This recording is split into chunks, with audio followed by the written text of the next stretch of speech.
Hello दोस्तों, जय हिंद। उम्मीद है आप सब लोग मस्त होंगे और अपनी पढ़ाई में व्यस्त होंगे। आज आप सभी को मैथ का फिर प्रैक्टिस करवाएंगे, ठीक है ना। जैसा कि आप सभी को पता है कि आपको इस चैनल के माध्यम से मैथ का प्रैक्टिस कराया जाता है और ये प्रीवियस ईयर क्वेश्चन भी होते हैं, कुछ इंपॉर्टेंट क्वेश्चन होते हैं जो आपकी परीक्षाओं में पूछे जा सकते हैं, ठीक है ना। तो आप लोग भी प्रैक्टिस करें, साथ साथ में आप लोग भी प्रैक्टिस करिए।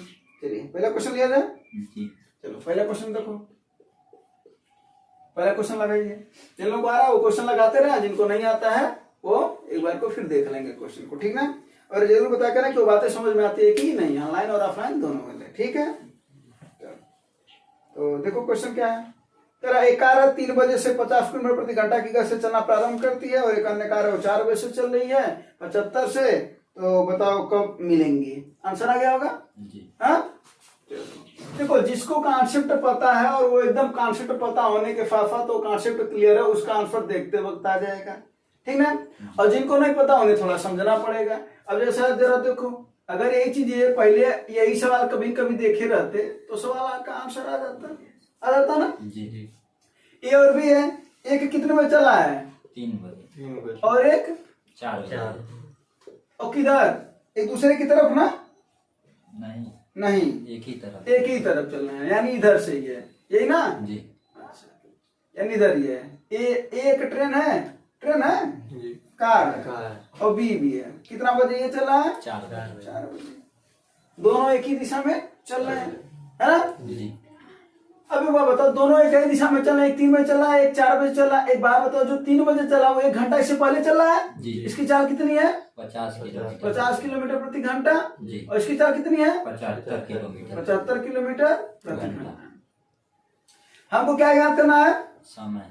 समय बराबर क्या होता है दूरी बटे 4 4। ये कैसी जा रही है, एक दिशा में जा रही है, तो एक दिशा में जाने के लिए क्या होगा, इनका सापेक्ष चाल होगा, इनका सापेक्ष चाल लिया जाएगा। और जब एक दिशा में जाते हैं तो इनका चाल क्या होता है भैया, घट जाता है। तो 50 और 75 का अंतर कितना हो जाएगा 25, यानी चाल क्लियर हो गया अपना।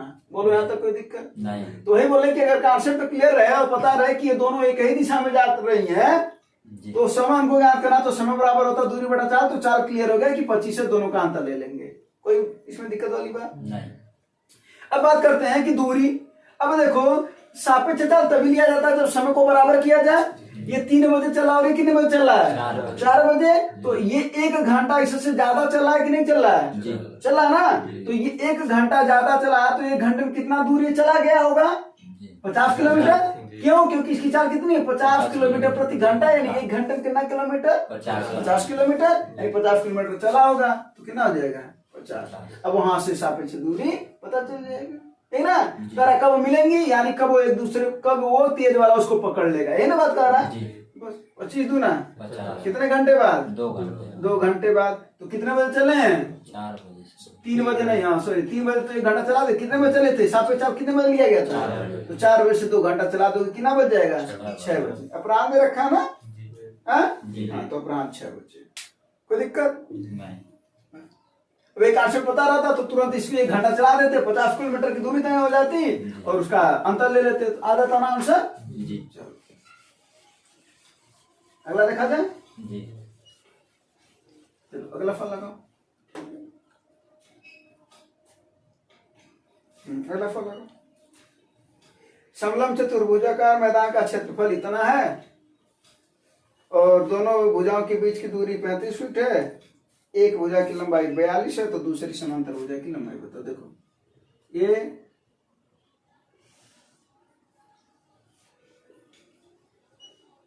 समलंब चतुर्भुज होता है, ठीक है हाँ जी। और ये इसकी होती है ऊंचाई, ए बी सी डी।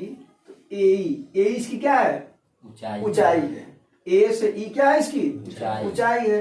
और ये ए बी और डी सी या सी डी का सूत्र, ये दोनों कैसी भुजाएं हैं समांतर भुजाएं। कैसे भुजाएं हैं समांतर। तो अगर इसका फार्मूला नहीं पता है तो सवाल नहीं लगा सकते जी, है ना। फार्मूला पता तो देखो आंसर आ गया होगा। आंसर किसी को फार्मूला पता होगा, आंसर कितना है 60। हाँ देखो, एक लोगों को फार्मूला पता है तो उनका आंसर आ गया, बाकियों को नहीं पता है तो आंसर नहीं है, लेकिन अभी आ जाएगा। तो देखो क्या है, कौन सा चतुर्भुज है समलंब चतुर्भुज। तो समलंब चतुर्भुज का क्षेत्रफल क्या होता है 1/2 गुणे समांतर भुजाओं का योग। समांतर भुजाएं कौन कौन सी हैं? A B plus C D कर सकते हो या डी सी कर सकते हो, अब गुणे ऊंचाई यानी ए।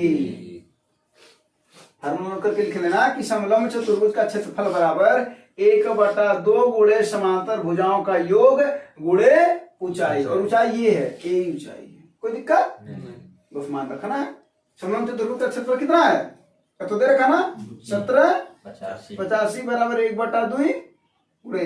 अब देखो समलंब ये जो भुजाओं की लंबाई में एक लंबाई दे रखा है, कितना दे रखा है? एक लंबाई 42, और दूसरा पता नहीं है, मान लेते हैं CD नहीं पता है, और ऊंचाई कितना दे रखा है उसका? अरे दोनों बीच की दूरी, दोनों के बीच की दूरी का मतलब ऊंचाई तो होगा ना, ये दोनों के बीच की दूरी का मतलब ऊंचाई उसका। कितना ऊंचाई उसकी? बस इसी को साल कर लो, है ना? इस 7 से कट जाएगा ना, 7 बच्चे, और इधर कट जाएगा, कितना हो जाएगा? 5 दूना 3 बचा ना, 7 बच्चे, फिर 3 बचा, फिर 7 बच्चे, फिर 5 कट जाएगा, 5 बच्चे 25, 5 1 9, ये 2 इधर क्या कर रहा है बाहर, तो इधर क्या करेगा? कितना हो जाएगा? 102 बराबर 42 प्लस CD। 42 इधर आएगा तो माइनस कर दोगे, 102 में से 42 जाएगा, कितना आएगा? 7। यानी CD की वैल्यू कितनी है? 7। कोई दिक्कत वाली बात नहीं। हाँ, फार्मूला नोट कर लो, ये फार्मूला है, ठीक है। तो देखो अगर फार्मूला पता है तो इसका आंसर आएगा, और नहीं पता है तो फिर क्या करोगे? हाँ, तो कोशिश करना है कि जितने भी क्षेत्रमिति के सवाल होते हैं, चाहे वो 2D फिगर हो चाहे 3D, उसके फार्मूले क्या होने चाहिए? एकदम तैयार होना चाहिए, एकदम याद होना चाहिए, ठीक है। कैसे याद होगा? कई बार लिखते जाओ, हर बार लिखते जाओ, याद हो जाएगा। चलो, कोई दिक्कत वाली बात इसमें? हाँ, अगला बताते हैं। अगला फल देखो, ये वाला फल 3 संख्याओं के लघुत्तम समापवर्तक और अनुपात क्रमशः तना दे रखा है, तो पूछ रहा सबसे बड़ी और सबसे छोटी भुजाओं का योग। ऐसा सवाल बता चुके हैं, है ना? आंसर कितना है? 84। बाकी लोगों का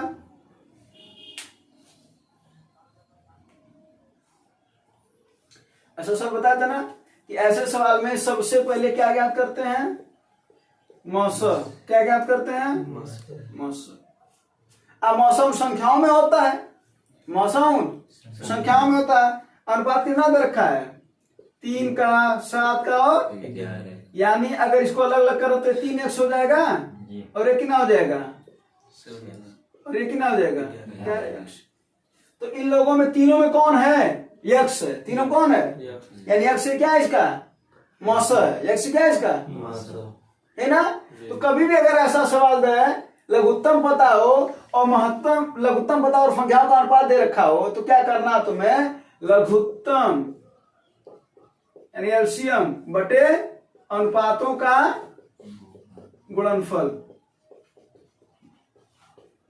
ठीक है, तुरंत आंसर आ जाएगा। तो लघुत्तम कितना भैया? 13, और अनुपातों का गुणनफल यानी 3 गुणे 7 गुणे 11। बस इसे काटो, 11 करना, 11 दूना 22, 11 छक्के 66, है ना? 7 त्रिक 21, 21 छक्का 6 कट जाएगा ना। यानी मौसक कितना आया भैया? मौसक कितना आया? तो संख्याएं अगर पूछता कितनी हो जाएगी तो 3x ना, तो 3x, x की वैल्यू कितनी आई है? 6। तो कितना हो जाएगा पहला वाला? 18। कितना हो जाएगा ये कितना हो जाएगा? 42। और ये कितना हो जाएगा? 66। लेकिन क्या पूछ रहा है? यानी सब भुजाएं पता चल गई जी। अरे भुजाएं कर रहे हैं, सब वैल्यू पता चल गया है ना। अब बताओ क्या पूछ रहा है? सबसे छोटी भुजा और क्या है वो? सबसे छोटा अंक और सबसे बड़ा का योग बताओ ना। तो 11 3 14 में किसका गुणा कर दोगे? कितना आ जाएगा? 108।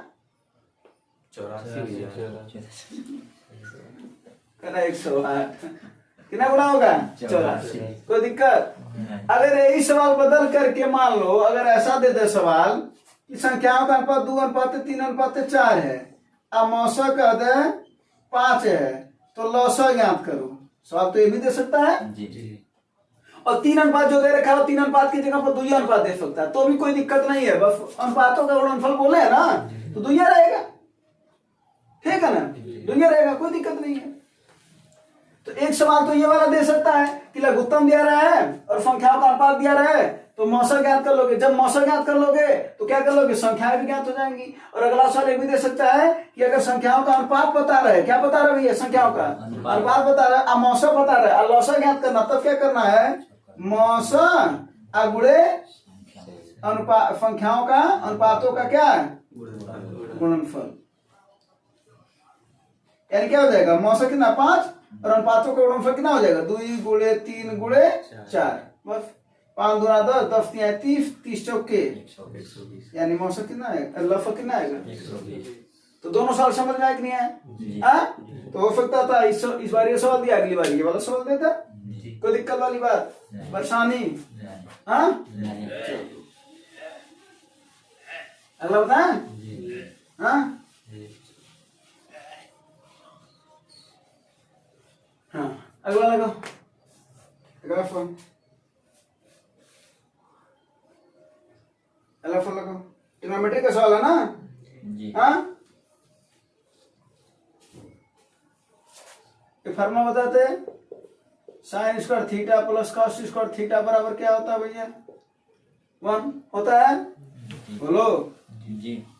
और cos square theta minus sine square theta बराबर क्या होता है, cos 2 थीटा के, ये फार्मूला होता है। 2 cos स्क्वायर थीटा माइनस 1 ये किसके बराबर होता है, cos 2 थीटा के, फार्मूला बताया गया है, 1 माइनस 2 साइन स्क्वायर थीटा बराबर क्या होता है, cos 2 थीटा के। ये सब किसके फार्मूले हैं, cos 2 थीटा के। अब इसी में से सवाल लग जाएगा, ये आंसर आया नहीं आया तो देखो इस पर, देखो इधर क्या है, cos to the power 4 alpha minus sine to the power 4 alpha equal to 5/6, यही ना। अगर हम इसको 4 को अगर हम ऐसे लिख दें, यहाँ पर 2 कर दें और इसके ऊपर 2 घात कर दें, तो कोई दिक्कत वाली बात नहीं, हाँ नहीं, बोलो, अबे 2 दूना 4, 2 दूना 4, बात वही हुआ। अबे देखो फार्मूला बन गया a square minus B square, a की जगह पर कितना है cos स्क्वायर अल्फा, अब b की जगह पर कितना है साइन स्क्वायर अल्फा, तो फार्मूला क्या बनता है, a square minus B square का a प्लस बी और a माइनस, बोलो कोई दिक्कत वाली बात नहीं, परेशानी नहीं। समस्या, अच्छी बात है। तो क्या हो जाएगा, a plus B a minus B, तो क्या हो जाएगा cos square alpha plus sine square alpha, और दूसरे क्वेश्चन में cos square alpha minus sine square alpha बराबर 5/6 के, यही ना। जी। cos square alpha plus sine square alpha की वैल्यू कितनी हो जाएगी भैया, 1, यानी इसका वैल्यू कितना होगा 1 गुणे, यही ना। जी। cos square alpha minus sine square alpha को क्या लिख सकते हो, cos 2 थीटा, यानी cos 2 अल्फा, या ये जब दोनों बराबर है तो ये भी तो इसके बराबर होगा, बोलो हाँ या नहीं।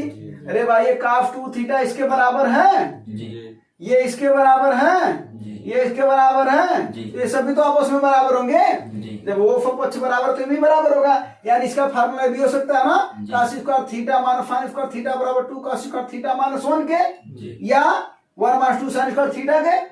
तो इसका मतलब है इसको हम ये लिख दें, क्योंकि यही देखो दे रखा है, तो 2 cos स्क्वायर अल्फा माइनस 1 इसको लिख दिया 5/6, इसी के 2 वैल्यू पूछ रहा था, कितना आया, 5/6, है ना।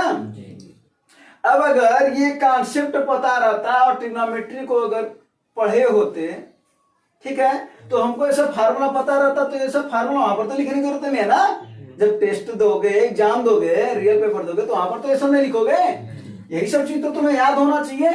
तो जब पता रहता तो सीधा सीधा दिख जाता यहाँ पर वर्गांतर फार्मूला, वर्गांतर में एक जो है वो फलन वो मिलकर के 1 हो जाता, और दूसरे वाले की वैल्यू पूछ रहा था, सीधा सीधा आंसर कितना हो जाता 5/6 के।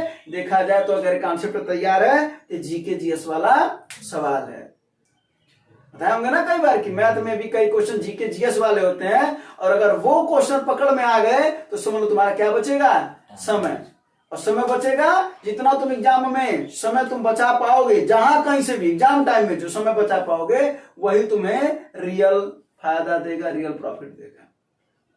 देगा ना?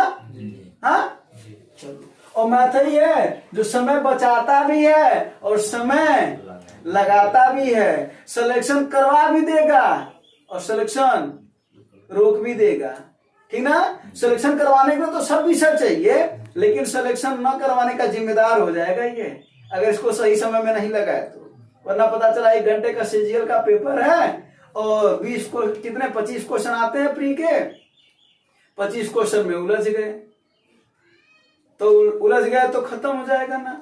फिर इस बार अगर उलझ गए तो इस बार सुलझ नहीं पाएगा, है ना? तो इस बार का ध्यान देना है कि मैथ इस समय लगाता भी है तो यही समय बचाता भी है। तो इससे क्या कर लो, दोस्ती प्रेम मोहब्बत जो हो पाए वो कर लो। गुस्सा भी कर पाओ तो वो भी कर लो, गुस्सा करके इस पर गुस्सा दिखाओ कि आज हम तुम्हें कम से कम 100 क्वेश्चन लगाएंगे और मानेंगे नहीं, है ना? तो भी फायदा है। जो करो शिद्दत से करो। चलो अगला वाला देखो। हाँ, अगला वाला फल देखो। अगला वाला भी सवाल जो है वो कॉन्सेप्ट पर है, ठीक है ना?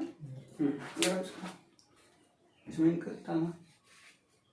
देखो क्या कर आ रहा, चीजें समझ में आंसर है 6, ठीक है? बाकी लोग का आ जाएगा। अब देखो एक लोग का कॉन्सेप्ट तैयार है तो उनका आंसर देखो देखते हुए आ गया। अब बाकी लोगों को अभी नहीं तैयार है, आया?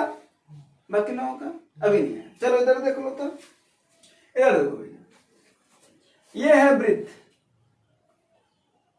ये ना, इसी की बात कर रहा ना जी। हाँ, इसमें कह रहा 2 व्यास। व्यास किसे करते हैं? जो सॉरी क्या बोला, जीवा, जीवा बोला ना? हाँ, जीवा। व्यास किसे करते हैं? जो केंद्र से होकर के परिधियों को टच करे। हाँ, यहाँ पर एक समझाने के लिए बताते रहे, ये वृत्त है, ये केंद्र है, ठीक ना? अगर बात किया जाए केंद्र से लेकर के एक परिधि को टच करा तो क्या है? त्रिज्या है। और दूसरी भी तरफ अगर टच करा तो ये क्या हो गया? ये भी आर है। तो आर और मिलकर के इसी को क्या बोलते हैं? व्यास। यानी डी बराबर क्या होता है? R plus R equal to 2 है। यानी केंद्र से होकर के जब जाती है परिधियों को उसके टच करे तो उसको बोलते हैं व्यास। लेकिन अगर केंद्र से होकर के ना जाए, किनारे से कहीं से चली जाए, केंद्र से बस ना होकर के जाए, देखो सब केंद्र से होकर के नहीं जा रही है ना, तो इन्हें क्या बोल देते हैं भैया? जीवा बोल देते हैं। कोई दिक्कत नहीं। तो वही इसमें कह रहा है कि 2 समान और समांतर जीवाएं हैं, समान भी हैं और समांतर। यानी देखो इधर यहां अगर है तो यहां है, यानी ए बी और सी डी। तो यहां पर 2 बात है। पहली बात कि ए बी किसके बराबर है? सी डी के। और दूसरी बात है ए बी किसके समांतर है? C D. ये दोनों बातें चल रहा है इसमें। बोलो चल रहा है कि नहीं चल रहा है? कोई दिक्कत वाली बात है इसमें? बिल्कुल नहीं। हर वृत्त का एक केंद्र होता है तो इसका भी होगा कि नहीं होगा? हाँ, एक कॉन्सेप्ट पढ़े होगे कि वृत्त के केंद्र से जीवा पर डाला गया लंब, कक्षा हाई स्कूल में क्लास 10th में पढ़े होगे। वृत्त के केंद्र से जीवा पर डाला गया लंब जीवा को 2 बराबर भागों में बांटती है। नोट करके लिख लेना, है ना? यानी यहां से अगर हम इस पर लंब डाल दें एक इस तरीके का, ठीक है, तो ये कितने बराबर भागों में बांट रही है? 2। ये टोटल ए बी की वैल्यू है कितनी? 8 सेंटीमीटर। अगर मान लो यहाँ पर ओ हो जाएगा तो ये कितना हो गया? 4 हो गया। और ये भी कितना हो गया? ये भी 4 और ये भी 4। कोई दिक्कत वाली बात अभी तो कॉन्सेप्ट लगा है, यही ना? अच्छा, त्रिज्या अगर देखा जाए तो यही तो त्रिज्या है, बोलो। हाँ, अरे भाई ये त्रिज्या है, यहाँ ये त्रिज्या, ये त्रिज्या, सब त्रिज्या ही तो है ये, जो केंद्र से होकर के परिधि को टच कर रही है ना। तो अगर ये त्रिज्या और ये कितनी है? 5 है। इसको जरा बाहर निकाल करके देखा जाए तो कुछ ऐसी आकृति है, शायद यही है ना? ये कितना है? ये कितना है? पाइथागोरस थ्योरम काम कर रहा है कि नहीं काम कर रहा है? यहाँ पर 90 डिग्री है। कौन सबसे बड़ी भुजा होती है? ये 5 है, ये 4 है, तो ये कितना होगा? 3 होगा। अरे भाई 5 का वर्ग 25, 25 में से 4 का वर्ग 16 घटा दो तो क्या आएगा 9, और 9 किसका वर्ग होता है 3 का। यानी ये कितना होगा भैया, कोई दिक्कत नहीं। तो अगर वो 3 होगा तो ये कितना होगा, 3 तो ये 3 और ये 3 मिला करके कितनी दूरी आई भैया, 6 यही पूछ रहा था। देखो कहीं कोई सॉल्यूशन नहीं चल रहा है, कॉन्सेप्ट चल रहा है। ज्योमेट्री में कॉन्सेप्ट चलता भी जी है ना। हाँ, ज्योमेट्री में कॉन्सेप्ट किंग है, और देखा जाए ना तो मैथ में ही कॉन्सेप्ट क्या है, किंग है, राजा है। कॉन्सेप्ट पता है और समझ में आ रहा है और लगाने आता है सही जगह पर, तो भैया तुम मैथ तुम्हारा, ठीक है। वो खुद कहेगा, समर्पण करेगा कि हम तुम्हारे हैं, ठीक है। तो ये समझ में आ रहा है, इसका आंसर कितना आएगा 6 सेंटीमीटर। एक लोग का सही था, अब इनको कॉन्सेप्ट पता है तो इनका आंसर सही है ना।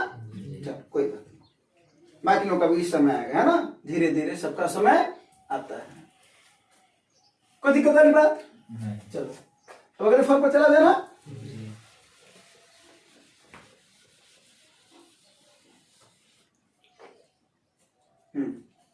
अगला फल देखो, ABC में करा 2A बराबर 3B बराबर 6C। अरे ये सब सवाल तो आसान सवाल है, आंसर आना चाहिए। 2A बराबर कर रहा है 3B के बराबर 6C के, कितना आंसर है। हाँ, छोटे सवाल में उलझ गए नहीं कट रहा। अरे देखो इधर, ये उनके कोणों का बराबर ऐसे देख रखा है, यानी 2 गुणे पहला कोण बराबर 3 गुणे दूसरा कोण बराबर 6 गुणे तीसरा कोण, ये नहीं दे रखा है। त्रिभुज की बात हो रही है, तो त्रिभुज के तीनों अंतर कोणों का कितना होता है भैया, 180 यानी A plus B plus C कितना होता है। अगर त्रिभुज के तीनों अंतर कोणों को देखा जाए तो 180। त्रिभुज का मतलब कोई भी त्रिभुज ले लो, है ना, ABC, तो यही कोण की बात हो रही है। इन्हीं कोणों का योग कितना होता है 180। तो सबसे पहले इसका अनुपात ज्ञात करो। इसको अनुपात तो कहते नहीं है, जो इसके नीचे है वही अनुपात है। तो 2, 3 और 6 का एलसीएम ले लो, कितना हो जाएगा 6। उस सभी से भाग दे दो तो कितना आ जाएगा, ये A बटा 3 बराबर B बटा 2 बराबर C बटा 1। तो अनुपात क्या आया, A अनुपात B अनुपात C का 3 अनुपात 2 अनुपात ये ना। तो इनके कोणों का अनुपात रियल अनुपात है कितना, 3, 2 और 1 का। तो 3, 2, 5 और 1, यानी अंतर कोणों का जो योग का अनुपात है वो 3, 2 और 1 के अनुपात में। तो 3, 2, 5, 1 6 x बराबर 180 तो x बराबर 30 डिग्री, यानी 1 की वैल्यू कितनी आई 30। तो अगर 1 की वैल्यू 30 है, क्या पूछ रहा है सबसे बड़ा कौन है, 3 वाला ना। हाँ, तो 3 त्रिक का 9 यानी 90 डिग्री। तब यानी कोण A कितना आएगा 3 गुणे 30 इक्वल टू 90 डिग्री। हाँ, कभी कभी छोटा सा बुझा देता है, बात बैठने वाली बात है ना। अच्छा, ऐसे होता है वहां पर भी, रियल पेपर में भी वैसे होता है। इतना जल्दीबाजी होता है कि कभी कभी वो चीजें समझ नहीं आता कि वही है, और कभी कभी मन को भी तसल्ली नहीं मिलती कि छोटा सवाल नहीं दिया होगा, कुछ और कह रहा होगा। और सबसे बड़ी प्रॉब्लम ये है ना। हाँ, ये ध्यान देना, सबसे बड़ी प्रॉब्लम ये हो जाती है, मन को तसल्ली नहीं मिल पाता है कि नहीं, हमको लग रहा है कि कुछ और ये कहना चाह रहा है, और वो कहना वही चाह रहा था जो वो रियल में कहना चाह रहा है, जैसे जो कि ये है ना। बस समझ में आया, कोई दिक्कत वाली बात। हाँ, अगला देखा जाए।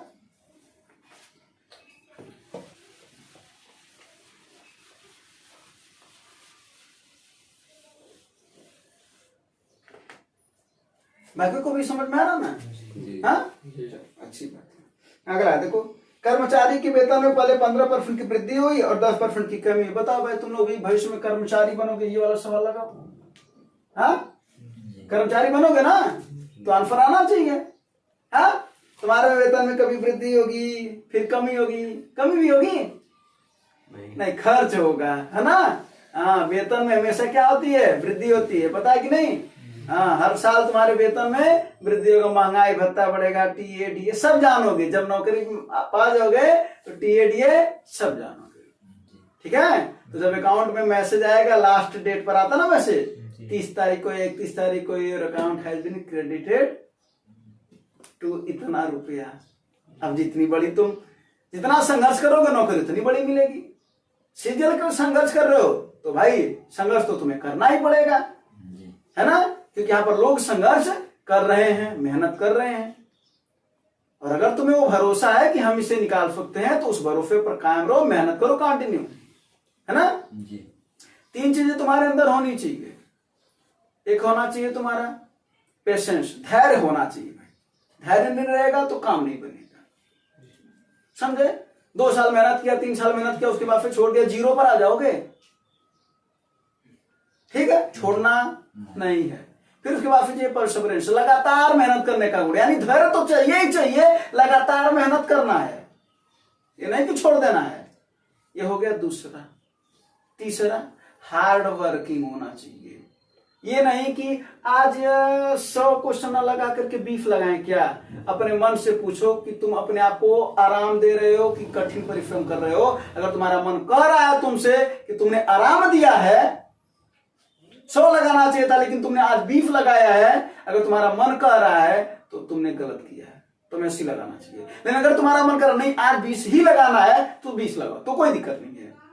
लेकिन मन में आए कि हम 50 आज लगाएंगे, आज हम 100 लगाएंगे, फिर ये हुआ कि नहीं आज नहीं कल से शुरू करते हैं, यही सबसे बड़ी प्रॉब्लम है और यही तुम्हें पीछे कर देता है ना। तो चीजें बहुत सी तुम्हारे अंदर होना चाहिए, लेकिन हमारे हिसाब से ऐसा लगता है कि 3 चीजें जरूर तुम्हारे अंदर होना चाहिए। धैर्य, लगातार मेहनत करने का गुण और हार्ड वर्क पे बिल्कुल न डरो, ठीक ना। अब लोग कहते हैं कि स्मार्ट वर्क करना चाहिए। देखो एक चीज बता, हार्ड वर्क करोगे तभी स्मार्ट वर्क का काम समझ में आएगा। हार्ड वर्क किए नहीं हो, डायरेक्ट स्मार्ट वर्क कैसे समझ सकते हो। हाँ, मान लो कोई भी सवाल हम जो दे रहे हैं, अगर तुमने उसको अच्छे से समझा नहीं है तो तुम कैसे डायरेक्ट लगा सकते हो। एक सवाल समझ में आ जाएगा। हाँ, जैसे अभी इसके पहले वाला बताया, उसके बीच की दूरी 6 सेंटीमीटर आई थी, चलो एक बार आ गया, 3 आ गया, 3 आ गया, 5 4 था, फिर 3 हो गया। और अगर वो कुछ और कहता तो फिर वही कर पाएगा जो हार्ड वर्क किया है, क्योंकि जो सॉफ्टनेस आती है वो हार्ड के द्वारा ही आती है, मतलब जो हार्ड वर्क पर्सनालिटी होते हैं, समझ में। तो इसका आंसर कर्मचारी लोग बताओ, इसका आंसर बताओ, इसका आंसर कितना है। तो इसको लगाना पड़ेगा क्या, इन लोगों के लिए लगाना पड़ेगा, शायद हो सकता है। तो 2 लोगों के लिए क्या होता है, a + b + ab बाई 100 होता है ना। बस एक बार बढ़ रहा है और एक बार घट रहा है, तो a का वैल्यू कितना रख दोगे +15, अब b का वैल्यू -10 रख करके इसमें सॉल्व कर दोगे, जो आएगा वही तुम्हारा प्रतिशत परिवर्तन होगा। तो एक तरीका होता है। और दूसरा भी मान सकते ना, अगर मान लेते हैं 100 है अपना वेतन, कितना है, पहले क्या हुआ, वृद्धि हुआ कितने का, तो 115 हो जाएगा अब अपना वेतन। फिर अगले साल क्या हुआ, मान लेते हैं कमी हो गया, तो कितना क्या कमी हो गया, 10, तो हो कितना गया बटा, इसे सॉल्व कर लोगे जो आ जाएगा वो आंसर है ना भैया। कोई दिक्कत परेशानी। 115 का 9 में गुणा कर दो भैया, 9 × 5 4 आया, 9 × 9 9 4, 9 × 9 9 1 बटा 10 है तो 103। पहले वेतन अपना कितना था, कितना हो गया, कितने का परिवर्तन का क्या हुआ, वृद्धि हुआ कि कमी हुआ है, कितने का 3.5%। ये यहाँ पर भी आएगा, ये ना आएगा। चलो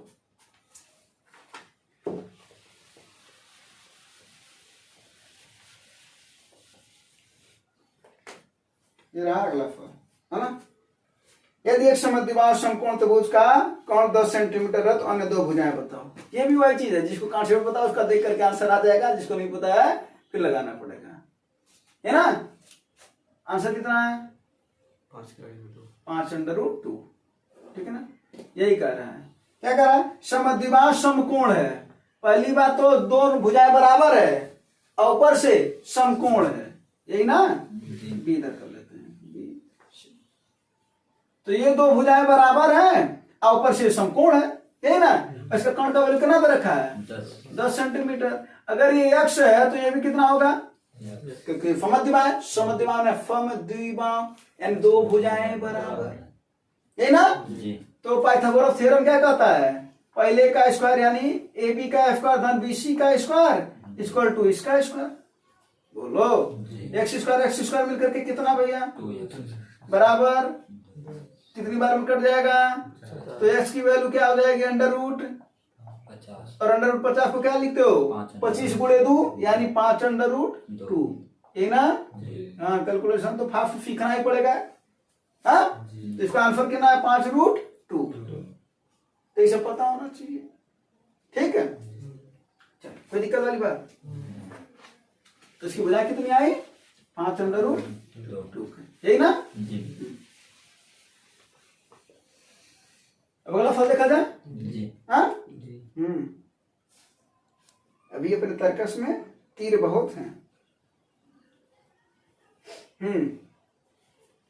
ऐसे सवाल में क्या बोले थे, क्या करने के लिए बोले थे? पहले प्रश्न। सबसे पहले क्या करना है, प्रश्न देखना क्या पूछ रहा है, यही ना। जी। प्रश्न देखो क्या पूछ रहा है, कह रहा मार्च के महीने में उपयोग की गई ई की मात्रा। अच्छा, जो कहता ना उसको तुरंत लिख लिया करो।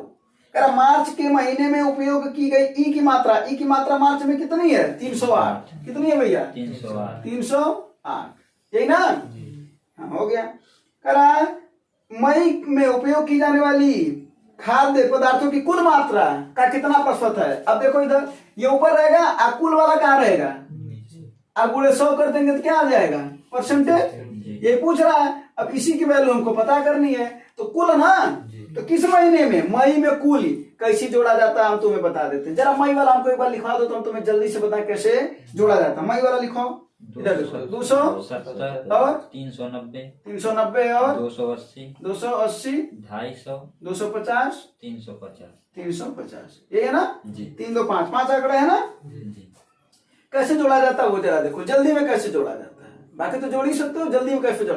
देखो ये जो तरीका है ना, ये नहीं हम कह रहे कि तुम इसी तरीके से लगाओ, जिस तरीके से भी तुम लगाओ, लेकिन उसमें तुम कोशिश करो थोड़ी महारत हासिल करने की। समझ में आया? जल्दी तो हम वैसे क्या जोड़ जोड़ करके लगाते हैं ना, वैसे ही लगाओ, लेकिन उसमें भी फास्ट होना चाहिए। ये बिल्कुल नहीं कह रहे कि तुम यही तरीका लगाओ जैसे कि हम लगा रहे हैं। बस हम एक चीज बता रहे हैं कि अगर तुम चाहो तो इसे थोड़ा सा आसान कर सकते हो, बहुत शुरुआत वालों के लिए। और ऐसे तुम भी सोचो, इस वजह से ऐसा बता रहे हैं, ठीक ना। कैसे जरा देखो, ये अगर स्थानीय मान कभी पढ़े होगे तो 2 का स्थानीय मान 200 है, 3 का स्थानीय मान 300 है, पढ़े होगे ना। 2 का स्थानीय मान 200 है, 8 का स्थानीय मान 80 है, याद आ रहा है ना। स्थानीय मान कभी पढ़े होगे 3 4 5 6 7 8 कभी तो पढ़े होगे। उसी तरीके से इसको जोड़ लो, पहले सबसे लास्ट वाली डिजिट को जोड़ लो, यानी 2 3 5 2 7 2 9 3 कितना मिल गया 1200। दिमाग में रख लो कितना मिल गया भैया 1200, या लिख लो कहीं 1200 मिल गया अपने को, ठीक ना। 7 9 16, अब 70 वाले चले, दहाई वाले में आएंगे। 7 9 16 8 24 5 29 29 5 34, एक 34 मिला ना तो एक जीरो रहेगा ना। कितना मिल गया भैया अपने को 340, बाकी जीरो है ठीक ना। तो 12 3 1540। समझ में आया कि नहीं आया? हाँ, अब बाकी अगर तुम्हारा अपना कोई तरीका तो उसी से लगाओ, क्योंकि अपना एक तरीका वहां पर काम आता है, ठीक है ना। हाँ, 0 से 0 काट दो, 154 दूना हो जाएगा ना। हाँ देखो 154 दूना 308 कितना हो जाएगा 20 क्या परसेंट है। कोई दिक्कत वाली बात? हाँ, अगला फल पर आ जाए। हाँ,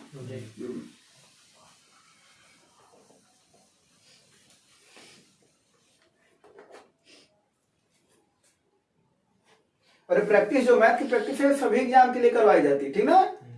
जितने भी वनडे एग्जाम है मैक्सिमम में क्या क्वेश्चन क्या पूछा जाता है, मैथ तो पूछा ही जाता है। मैक्सिमम वनडे एग्जाम के परीक्षाओं में मैथ पूछा जाता है, और पूरा 1/4 रहता है कम से कम, ये कम से कम 1/4 तो रहता ही रहता है ना। तो इसका मतलब हुआ कि इसकी इंपॉर्टेंस को नकारा नहीं जा सकता। तो पूरा का पूरा प्रैक्टिस कराया जाता ताकि सभी एग्जाम के लिए आपके लिए फायदेमंद साबित हो। ठीक है, अगला फल देखा। एक शंकु जिसकी त्रिज्या 35 सेंटीमीटर है और इसका कुल पृष्ठीय क्षेत्रफल और वक्र पृष्ठीय क्षेत्रफल के बीच का अंतर ज्ञात करो। फल तो ऐसे ही आना चाहिए। देखो ये शंकु है, ये शंकु है, ये उसकी क्या है भैया ऊंचाई है। क्या है इसकी ऊंचाई, और ये क्या है इसकी त्रिज्या है। कितना क्या है ये त्रिज्या, और इसकी क्या है तिरछी ऊंचाई, यही ना। शंकु की अगर आधार की बात करें, शंकु का आधार कैसा होता है वृत्ताकार होता है। कैसा होता है भैया वृत्ताकार, है ना। अगर हम इसके आयतन की बात करें तो फार्मूला क्या बनता है 1/2 और 1/3। हाँ 1/3 लिखे 1/2 बोलना, ठीक है। 1/3 आधार का क्षेत्रफल मैं किसका गुणा कर दो? ऊंचाई। ऊंचाई का, यही ना? जी तो आधार का क्षेत्रफल होता क्या? Pi r square G I into H, ऊंचाई एच। कोई दिक्कत? बात करें वक्र पृष्ठ का, देखो ये इस वजह से बता रहे हैं कि अगर ऐसे सवाल का कॉन्सेप्ट तुम्हें एकदम क्लियर है तो देख करके आंसर आने वाले सवाल है ये, ठीक ना? वक्र पृष्ठ कितना होता है? अब वक्र पृष्ठ का मतलब क्या होता है जरा देखो, ये वाला एरिया जो इसका है, ठीक है ना? जी हाँ, तो वक्र पृष्ठ का क्या होता है? पृष्ठ कितना होता है? पाई आर। कोई दिक्कत वाली बात? अगर बात किया जाए संपूर्ण पृष्ठ, तो संपूर्ण पृष्ठ में क्या होता है? इसके वक्र पृष्ठ में इसके ये जो आधार का क्षेत्रफल है इसी को क्या कर देते हैं? जोड़ देते हैं, है ना? इसी को तुम लोग लिखते भी हो पाई आर कोष्ठक में एल प्लस आर। अरे भाई ये पाई आर एल होगा जी और ये होगा पाई आर स्क्वायर, तो pi r l plus pi r square से पाई आर कॉमन लोगे तो एल प्लस आर ना आएगा, ये ना फार्मूला होता है। चलिए ये फार्मूला हुआ। अब एक बात बताओ, अगर हम संपूर्ण पृष्ठ का वक्र पृष्ठ अंतर लें तो क्या हो जाएगा? वक्र पृष्ठ से वक्र पृष्ठ क्या बचेगा? मात्र, यानी संपूर्ण पृष्ठ माइनस वक्र पृष्ठ बराबर आधार का। ये बात समझ में आया कि नहीं आया? हाँ? और आधार का क्षेत्रफल होता क्या है? पाई आर स्क्वायर, क्योंकि ये आधार क्या है? वृत्ताकार है।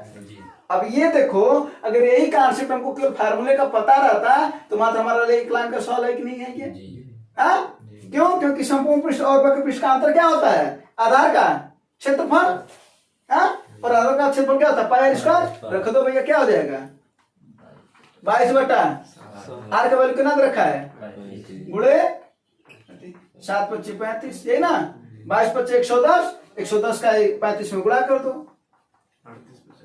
ये ना? इकाई अंक 0, 11 25 55, 11 3 33 और 5 कितना? हाँ 38 50, यही ना? अब वही बोले कि अगर ये चीज अगर तुम्हें पता है कि संपूर्ण पृष्ठ और वक्र पृष्ठ का अंतर आधार के क्षेत्रफल के बराबर होता है, और क्योंकि फार्मूला ही होता है वो, है ना? तो तुम्हें आंसर मात्र एक लाइन का है भाई, कैलकुलेशन, है ना? सवाल में दो ही चीज होता है, कॉन्सेप्ट होता है और एक कैलकुलेशन होता है ना? कोई दिक्कत वाली बात?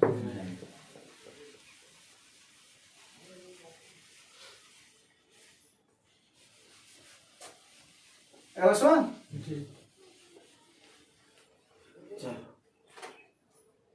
थकने में अभी अगला सवाल देखो, अच्छा सवाल है, लगाओ।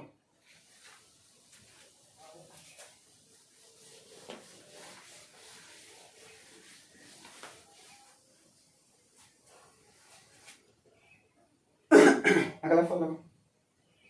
एक व्यापारी अपने सामान का क्रय मूल्य से 40% अधिक अंकित करता है।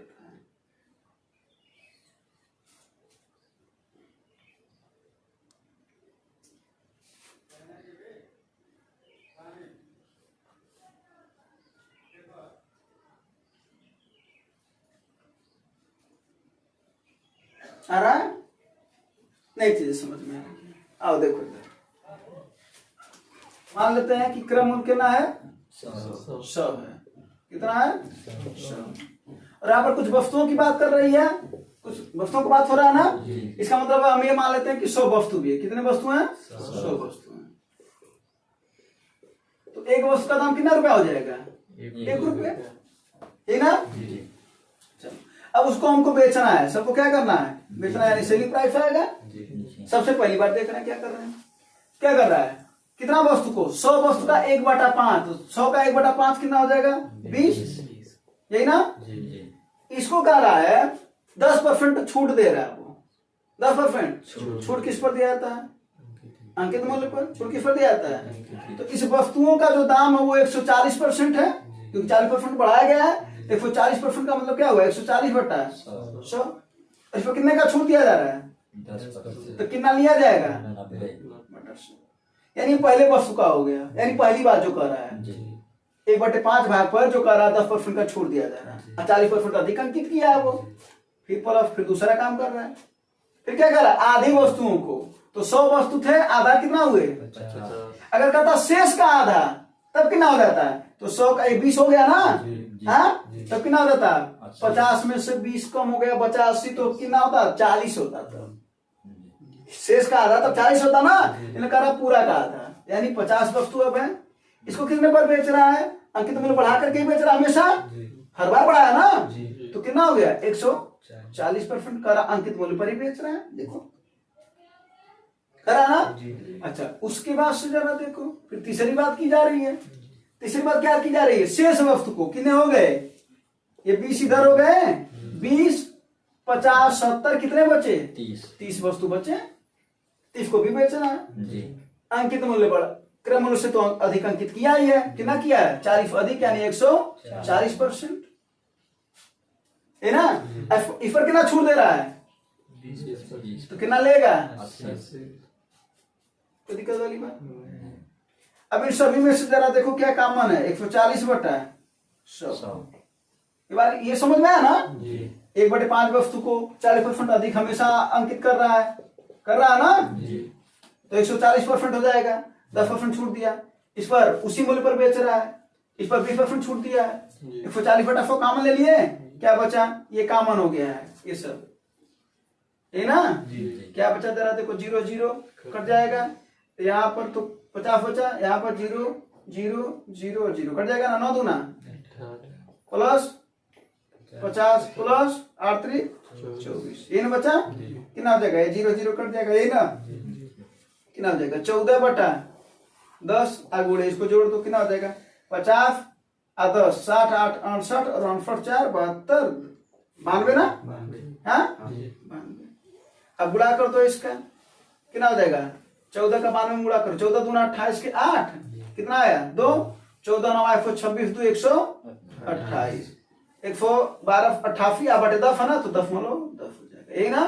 तुम्हारा सेलिंग प्राइस कितना आया? 128। कास्ट प्राइस कितना था? 100। साफ साफ दिख रहा है कितने का फायदा हो रहा है? 28.8।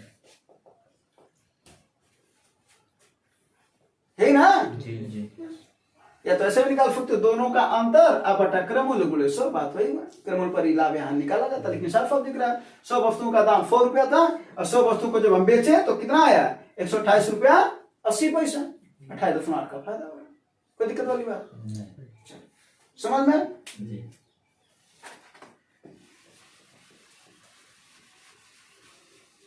और भी सवाल है? जी। हाँ,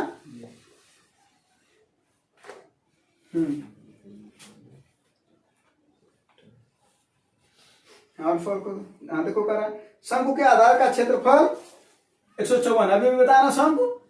हाँ, शंकु आधार कैसा होता है? बोलो। हाँ, तो आधार का क्षेत्रफल कितना दे रखा है?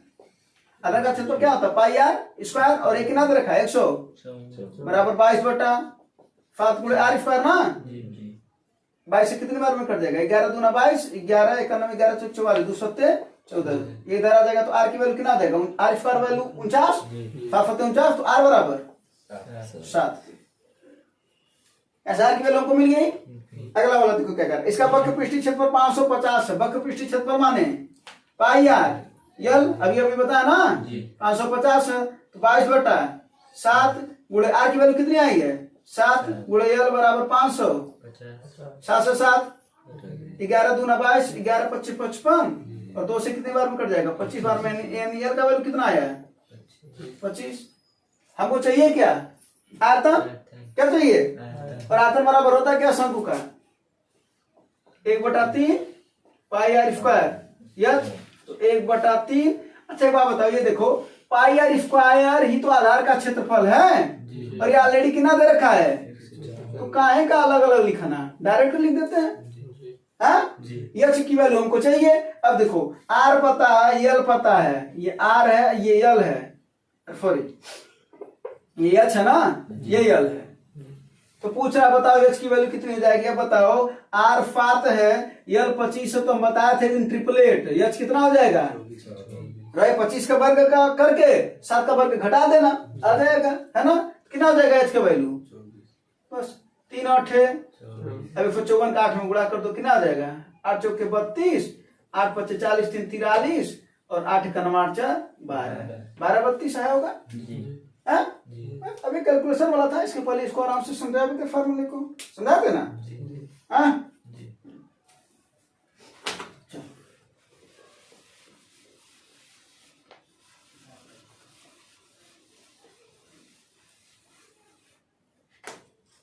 अगला फॉर्म।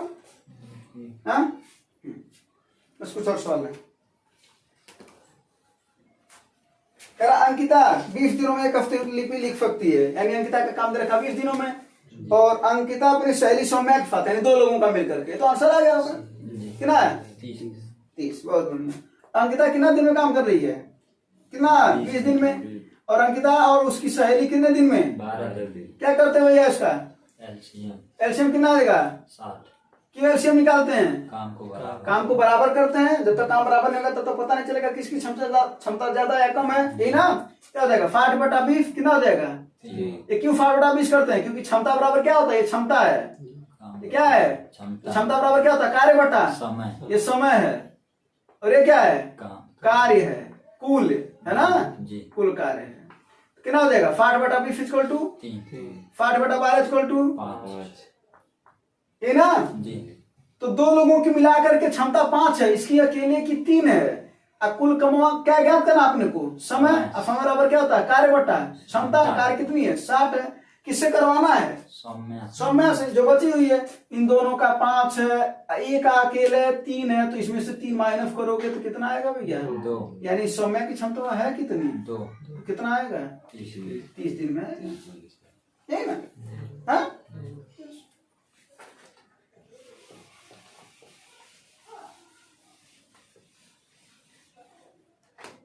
हाँ अगला सवाल। अगला फल तो सोच करके लगाया जा सकता है ना। एक परीक्षा में प्रत्येक सही उत्तर के लिए कुल 5 अंक दिए जाते हैं, और गलत उत्तर के लिए -2 अंक। कह रहा है सभी प्रश्नों के उसने उत्तर दिए लेकिन -12 पाया, होता ना निगेटिव नंबर।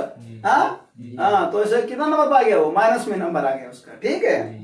तो बोला लेकिन उसने 4 तो सही भी किया, 4 सही भी किया। कह रहा है उसके कितने उत्तर गलत थे? बताना, सोच करके बता दो। ऐसे साल में सबसे पहले देखो सही कितना थे, कितना सही था? 4 क्वेश्चन सही है, और हर क्वेश्चन के कितने नंबर है? 5। कितना नंबर पा गया वो प्लस में? 20 नंबर पा गया, ये ना। कोई दिक्कत वाली बात? अब पहले ऑप्शन से लेकर के चलते हैं। पहला ऑप्शन मान लेते हैं 8 है, करा कितने उत्तर गलत है ना। हाँ लेकर के चलते हैं 8 गलत है। अगर 8 गलत होगा, इसके 2 नंबर कट रहे हैं, तो कितना नंबर कट गया? है ना। ये पहला ऑप्शन लेकर के चल रहे हैं, तो इनका जो अंतर है वो कितना आना चाहिए? -12 बोला ना कि -12 अंक पाया है, तो इन्हीं दोनों का जो योग का सकते हो चाहे अंतर कर सकते हो, योग का सकते हो, कितना आना चाहिए? -12। तो 20 में से 16 जाएगा, कितना होगा? यहाँ पर तो +4 आ गया, यानी पहला ऑप्शन। दूसरा ऑप्शन पर चलो। दूसरा मान लेते हैं 32 क्वेश्चन सही है, गलत है उसका, तो 32 दूना यानी -64, सॉरी 64, यानी कितना नंबर उसका निगेटिव हो गया? 64। तो 64 निगेटिव हुआ, अब 20 पाया तो कितना आएगा? -44। जबकि आना कितना चाहिए? -12। ये भी गलत। तीसरा ऑप्शन देखें, 16 ना। 16 के हिसाब से अगर इसका निगेटिव हुआ होता 16 क्वेश्चन, तो हर क्वेश्चन का 2 नंबर निगेटिव जा रहा है, तो 16 दूना कितना हो जाएगा? -32। अब -32 और +20, ये पाया हुआ सही वाला नंबर है, और गलत वाला, इनका अंतर कितना आ रहा है? -12 आ तो गया। इसका मतलब तीसरा वाला सही है। चौथे वाले का देखो कितना आ रहा था?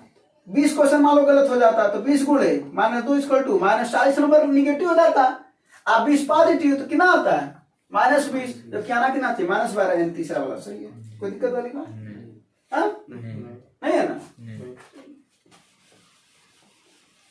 है ना। हाँ अब एक और क्वेश्चन है ना। हाँ तो उस क्वेश्चन को कौन बताएगा? तुम लोग, ठीक है। एक और क्वेश्चन दे देते हैं, ये दे देते हैं होमवर्क या क्लास वर्क कर सकते हो, इसका आंसर बता देना, ठीक है। हाँ ये तो कैलकुलेट क्या करना है? ट्रिग्नोमेट्री का जो सारणी देख करके इसका आंसर बता देना, यही ना। उम्मीद है आप लोगों को भी समझ में आया होगा। कोई दिक्कत, प्रॉब्लम, समस्या? धन्यवाद, जय हिंद।